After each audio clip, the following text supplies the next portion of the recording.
Ini gue bakal bahas estimasi budget dan waktu pendakian Gunung Bukit Raya via Kalbar. Hari pertama, kita terbang dari kota kita masing-masing ke Pontianak. Karena gue dari Jakarta, gue ambil penerbangan dari Jakarta menuju Pontianak. 1 jam 30 menit lama waktu penerbangan. Kemarin gue kena 515.000 naik AirAsia. Gue saranin ambil penerbangannya sore, karena kemarin gue ambil penerbangannya siang, jadi gue nunggu lama tuh buat lanjut ke bisnya. Jadi bis itu berangkat jam 7 malam. Karena gua masih siang, jadi gua nungguin di bandara sampai bis itu jalan nanti jam 7 malam. Nah, terus dari bandara tuh transportasi umumnya nggak ada. Jadi kalau gua saranin, lu mendingan naik ojek online atau taksi online. Tadi udah gua cek harganya sekitar 25.000 sampai 50.000 kalau Gojek. Kalau Gokar 60 sampai 40.000. Itu lu dari bandara menuju terminal ALBN namanya.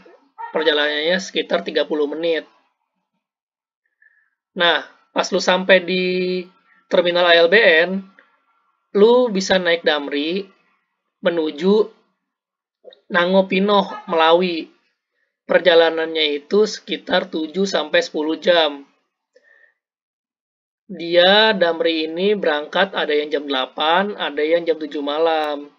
Karena tadi gue saraninnya lu berangkat sore, jadi lu ambil yang 7 malam aja supaya sampainya subuh di Melawi dan lu bisa lanjut untuk ke tahap selanjutnya. Biasanya itu harganya yang pagi 150.000, yang malam 175.000. Itu bisa dikonfirmasi lagi ya harganya ke Damri Pontianak. Ini nomor teleponnya ada gue cantumin. Nah, sampai di Nangopino itu kan lu subuh ya. Lu langsung cari tuh namanya Pak Samsul, ada nomor teleponnya nih gue cantumin ya. Itu lu nanti bakal mendingan lu sewa mobil ke dia aja karena harganya menurut gue masih masuk akal, 150.000 untuk satu mobil. Lu bakal diantar ke Balai Taman Nasional Bukit Baka Bukit Raya. Dan lu dari situ setelah lu registrasi lu bakal dianterin lagi juga ke pelabuhan speedboat. Jadi lu cuma bayar 10.000, lu udah terima beres, ditungguin sama dia registrasinya dan dianterin lagi ke pelabuhan speedboat. Jadi gue saranin banget pakai Pak Samsul. Dia ini rumahnya tuh dia punya warung di terminal. Jadi lu bisa hubungin dia langsung aja buat janjian ketemu. Kalau naik ojek pangkalan tuh kemarin 75.000, tapi menurut gua nggak worth it karena lu harus bawa-bawa carry lu berat ya kan. Masa ya naik ojek? Tapi terserah sih masing-masing aja. Karena juga nggak ada transportasi umum di sini. Kayak angkot yang murah-murah gitu nggak ada. Jadi ya kalau nggak ojek, lu sewa mobil. Nah, ini masuk ke hari kedua. Tadi kan udah sampai di udah registrasi dan udah sampai di pelabuhan speedboat. Lu lanjut ke Serawai. Kalau bisa, lu tuh jam 7 itu udah sampai di pelabuhan speedboat. Jadi lu registrasinya mungkin jam 6 udah sampai di balai. Terus registrasi mungkin 1 jam, lu udah sampai lagi di pelabuhan speedboat jam 7. Supaya lu nggak kesiangan sampai Serawainya. Karena kayak pengalaman gue kemarin, kalau kesiangan, kayak gue kemarin sampai jam 2 tuh kan. Pas gue sampai jam 2, si kapal pelotoknya nggak mau nganterin gue lagi ke ke Rantau Malam karena mereka takut jalannya sungainya terlalu deras dan treknya terlalu ekstrim kalau kita jalan malam. Jadi gue disuruh nginep dulu di Serawai. Makanya sebelum jam 12 harus udah sampai ya. Untuk speedboat sendiri biayanya 250.000 per orang. Itu bisa diisi 6 orang satu speedboat sama supirnya jadi 7. Nah, kalau misalnya lu sampai jam 12 siang di Serawai, lu bisa lanjut tuh ke Rantau Malam. Perjalanannya 4 sampai 5 jam juga. Itu satu kapal klotok bisa diisi 10 orang. Harganya satu kapal itu PP 3 juta. Kalau gue saranin buat lu yang pergi sendiri, kayaknya sih tuh bisa karena yang menuju Desa Rantau Malam ini ya cuma warga desanya doang kapalnya. Jadi lu mungkin bisa pergi sendiri dan lu tungguin orang dari desa sana belanja di Serawai. Kalau mereka belanja di Serawai, lu bisa bayar mereka nggak nyampe 3 juta mungkin. Jadi kayak lu nego-nego aja lah pinter-pinter lu sama mereka gimana. Kalau misalnya jadi kayak sekalian gitu loh, lu nebeng dia gitu. Karena kan banyak yang kendala tuh nggak ada temen jadi patungannya mahal. Nah, lu bisa ngakalinnya gitu. Karena yang gue perhatiin mereka tuh belanja eh, beberapa hari sekali, jadi lu bisa nebeng sama mereka. Kalau misalnya mereka mau belanja, lu ikut pas selesai belanja lu ikut pulang ke rantau malam gitu loh. Nah, untuk pengeluaran lain-lainnya di hari kedua tuh lu bakal bayar upacara adat 250.000. Itu pacarannya 2 kali nanti pas lu pergi naik gunung dan lu pulang naik gunung untuk satu tim. Bayarnya sekali aja 250.000 ya. Terus potong ayam tuh 2 kali untuk pergi dan pulang. Hitungannya per kilo. Jadi 1 kilonya itu 75.000 ya. Kalau 10 kilo ya 70.000 berarti. Terus lu kena juga gelang. Gelang itu kayak gelang perlindungan gitu. Per orang 15.000. Terus lu wajib homestay. Di sana tuh warganya banyak yang sediain homestay. Jadi lu wajib mereka bergilir dan udah ditentuin sama kepala desa dan mengelola bahwa lu harus tinggal di homestay. Itu 50.000 satu malam. Nah, kalau untuk logistiknya kondisional ya, lu belanja berapa. Tapi gue saranin belanjanya di kota supaya lebih murah. Terus, lu harus estimasi juga logistik untuk porter. Jadi buat tim dan porter. Nah, untuk porter sendiri, satu orangnya 1.250.000. Untuk satu porter, 1.250.000. Mereka bisa backup untuk 2 orang.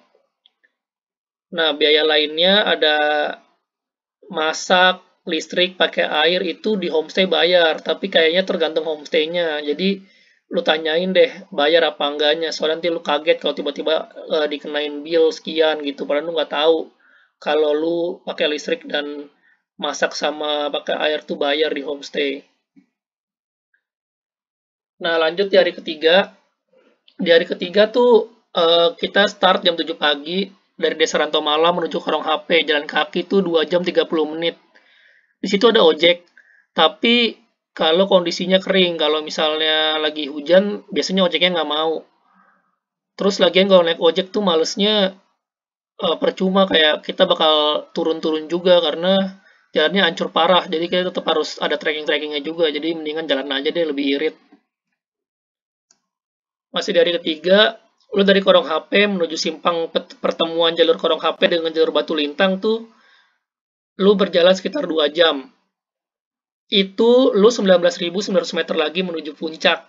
Jadi masih ada 20 kilo lagi kurang lebih untuk menuju puncak. Lalu lanjut lagi dari pertemuan simpang tadi menuju pos 3. Perjalanannya 30 menit. Estimasinya 19 perjalanannya 30 menit. Terus lu bakal ketemu di titik 19.400, masih 19 kilo guys sampai pos 3. Dari pos 3 menuju ke pos 4, perjalanannya itu 40 menit. Pos 4 berada di titik 17.700 meter lagi menuju puncak. Lalu dari pos 4 ke pos 5 itu perjalanannya 4 jam. Di situ lu udah 11.600 meter lagi atau 11 kilo lagi menuju ke puncak. Itu di hari ketiga. Di hari keempat dari pos 5 menuju pos 6. Pos 6 itu berada di 9.000 meter menuju puncak, perjalanannya 2 jam. Pos 6 ke pos 7 itu 2,5 jam. Pos 7 berada di 5.500 meter lagi menuju puncak. Nah, kita camp kan sampai malam, baru besok paginya kita lanjut menuju puncak dari pos 7 ke pos 8. Itu lu tinggal 3,8 kilo lagi menuju puncak. Perjalanannya 1 jam dari pos 7 ke pos 8. Lalu pos 8 ke puncak itu 3 jam. Setelah foto-foto dan istirahat di atas, kita langsung turun menuju ke pos 8 turunnya itu sekitar 2,5 jam. Pos 8, lalu pos 8 ke pos 7 1 jam 15 menit di hari kelima. Kita camp lagi di pos 7 1 malam. Baru dari pos 7 di hari ke-6 kita gas ke Desa Rantau Malam. Perjalanannya itu 11 jam. Berangkat jam 7 sampai Desa Rantau Malam jam 6 sore. Di hari ke-7 kita dari Desa Rantau Malam menuju ke Serawai. Serawai ke Nangopino. Baru naik bus ke Pontianak. D8 kita dari Terminal Damri ke bandara. Nah, jadi kesimpulannya kalau dari Pontianak itu kita bakal kena estimasi budget sekitar 2,5 sampai 3 jutaan. Tapi kalau bisa bawa lebih biar lebih aman. Terus untuk harinya kita habis memakan waktu 8 hari. Tapi kemarin katanya ada yang pendakiannya cuma butuh 3 hari 2 malam. Jadi bisa lebih cepat 7 hari mungkin. Itu bule dari Inggris kemarin. Dia juga pergi sendiri. Jadi dia bayar guide-nya, bayar porternya, bayar kapal sendiri. Tapi kalau kalian mau lebih hemat ya cari teman barengan biar bisa sharing cost. Atau enggak kalau yang nggak mau ribet dan punya budget lebih bisa pakai open trip. Open trip yang gue rekomendasiin sih ada Bukit Raya Tracker sama Caldera Adventure. Itu yang gue dapat infonya oke sih kalau yang Caldera Adventure. Kalau yang Bukit Raya Tracker emang gue udah ngalamin sendiri, itu oke banget. Jadi bisa pakai dua itu. Jadi teman-teman yang mau ke Bukit Raya, kalau ada yang mau ditanyain lebih detail juga bisa DM gue di Instagram. Terus kalau mau ditelepon atau apa bisa juga lewat WA. Jadi itu aja, jangan lupa subscribe, like, comment. Oke, thank you guys. Dadah semuanya.